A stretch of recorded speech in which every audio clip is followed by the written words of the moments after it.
시청자 여러분 안녕하십니까? 제가 나와 있는 이곳은 고성의 철뚝바다인데요. 그림처럼 아름다운 바다 풍경과 싱싱한 생선회를 맛볼 수 있는 횟집들도 있어 여름 저녁 한때와 선선한 밤바다를 즐기기에 딱 좋습니다. 시청자 여러분들도 이곳 철뚝을 한번 찾아보시는 건 어떠십니까? 지금부터 7월 넷째 주 군정 소식을 시작하겠습니다.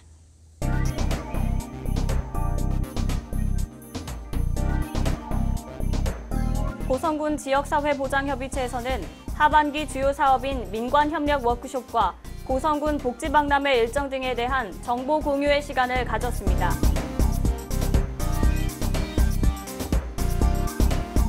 고성군은 아동과 여성의 인권을 보장하고 성폭력으로부터 안전한 고성을 만들기 위한 시책 중 하나로 관내 4개 초등학교에서 제작한 아동 안전지도에 대한 평가회를 가졌습니다.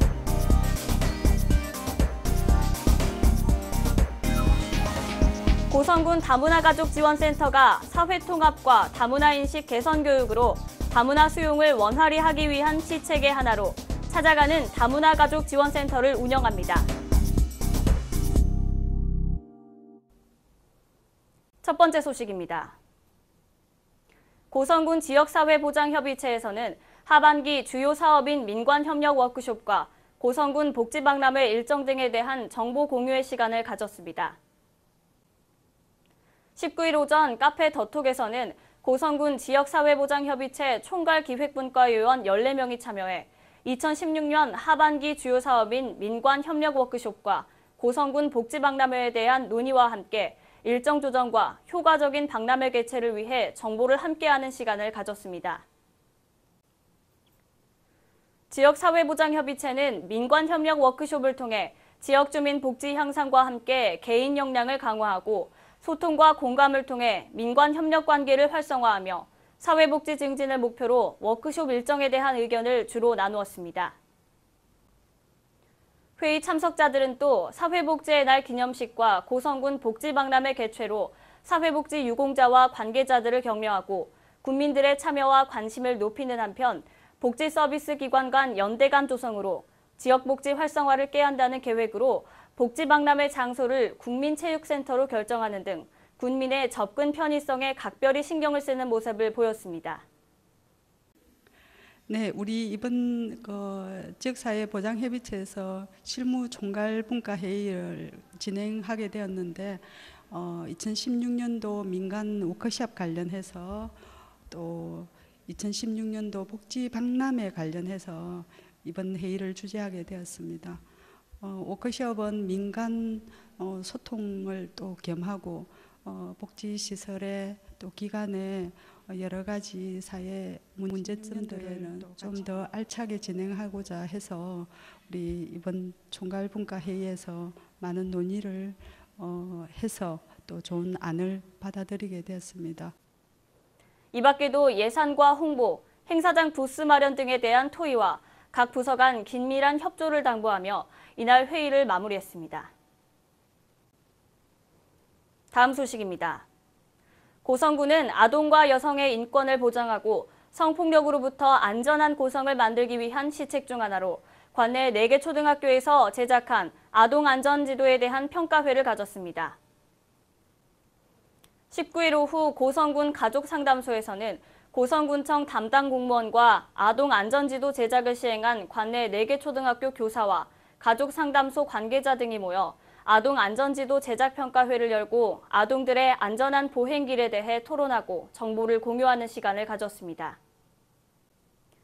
특히 학교에서 지도 제작 프로그램을 함께한 교사들 간 소감을 나누는 시간에는 아이들이 직접 지도를 만들면서 자신이 다니는 길이 위험한 길인지 대처는 어떻게 해야 하는지를 직접 일깨울 수 있었던 점이 좋았다는 의견과 함께 어른의 눈으로 느끼는 위험한 길과 아이들이 느끼는 위험한 길이 서로 달라 어른이 생각지 못한 곳까지 도움의 손길이 필요하다는 의견이 나와 의미를 더했습니다.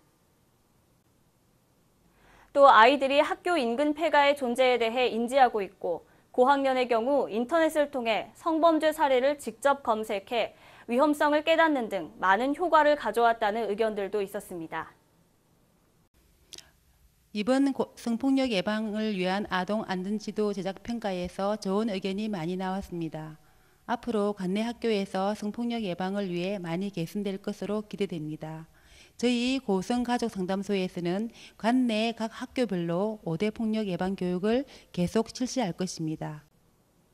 특히 지도 제작 결과 학교 주변에 위험한 길이 많았던 동해초등학교는 CCTV 설치와 가로등 제작이 절실하다는 의견과 함께 어두워졌을 때 급격히 늘어나는 위험에 대한 고성군 행정의 조치를 바라기도 했습니다. 이번 안전지도는 아이들과 함께 위험한 곳과 안전한 곳을 스티커를 표시하여 제작했습니다. 이번 평가회를 통해 CCTV와 가로등 설치에 대해서 좋은 의견들이 많이 나왔습니다. 앞으로도 국민 여러분들의 많은 관심 부탁드립니다. 한편 학생들이 지도를 직접 제작하며 안전한 길을 인식하는 것만으로도 크게 위험 예방 효과를 갖게 되는 아동 안전지도 제작은 2011년부터 6년 동안 여성가족부에서 아이들의 안전을 위해 시행하는 시책으로 매년 고성군 관내 모든 학교가 참여했으나 지금은 해마다 4개 학교를 선정해 돌아가며 진행하고 있습니다. 다음 소식입니다. 21일 오후 상리면 노인복지회관에서는 다문화가족지원센터와 상리면 척정마을 주민 30명이 모여 다문화가정 인식교육 시간을 갖는 뜻깊은 시간을 보냈습니다. 지난 5월부터 올해 12월까지 진행되는 찾아가는 다문화가족지원센터 사업은 다문화 여성들이 고성군에 들어오면서 기존의 마을 주민들과 문화 차이로 인해 겪게 되는 갈등을 사전에 방지하고 다문화 가정에 대한 인식 개선과 친밀감을 유도해 서로 하나가 돼 보다 살기 좋은 고성을 만들어가기 위해 시작됐습니다. 어머니들한테, 어르신들한테 이게 차별, 이게 좀 그런 부분이 좀 있었거든요. 그래서 저 잘 살고 있다고. 물론 그 중에서 잘 못 사는 사람도 있잖아요. 소문도 내는 거는 잘 사는 사람은 소문 안 내고 잘 못 사는 사람은 소문 먼저 나니까. 그래서 저희도 그런 좋은 이게 잘 살고 있는 모습 이렇게 보여드리고 싶어서 외국에서 왔는데 다문화센터 있는 게 몰라는 친구들도 있어요. 그래서 다문화센터에 뭐 하는 곳인지 그런 것도 홍보하고 알려주고 싶고 어머니도 여기 와서 이렇게 해드리니까 너무 좋아하시니까 저희도 솔직히 보람 느끼고 이들 다문화 가족에 대한 교육은 다문화 가족센터에 근무 중인 외국인 직원이 직접 마을 노인들을 찾아가 음식도 나누고 다문화 의류를 체험한다거나 네일아트 등을 체험토록 하며 다문화 인식 개선 교육 활동을 하면서 주민들에게는 이들이 지역에서 제대로 정착할 수 있도록 도와줄 것을 당부했습니다. 다문화 가족센터 관계자는 누구든지 외국에 나가 살면 소통하지 못하는 답답함과 소외감으로 힘든 것이 사실이라며 이들의 복장이나 생활 습관이 달라도 문화적 차이를 받아들이고 잘 정착할 수 있도록 도와달라고 당부했습니다. 화이팅! 이상으로 7월 넷째 주 군정 소식을 모두 마치겠습니다. 박경현이었습니다.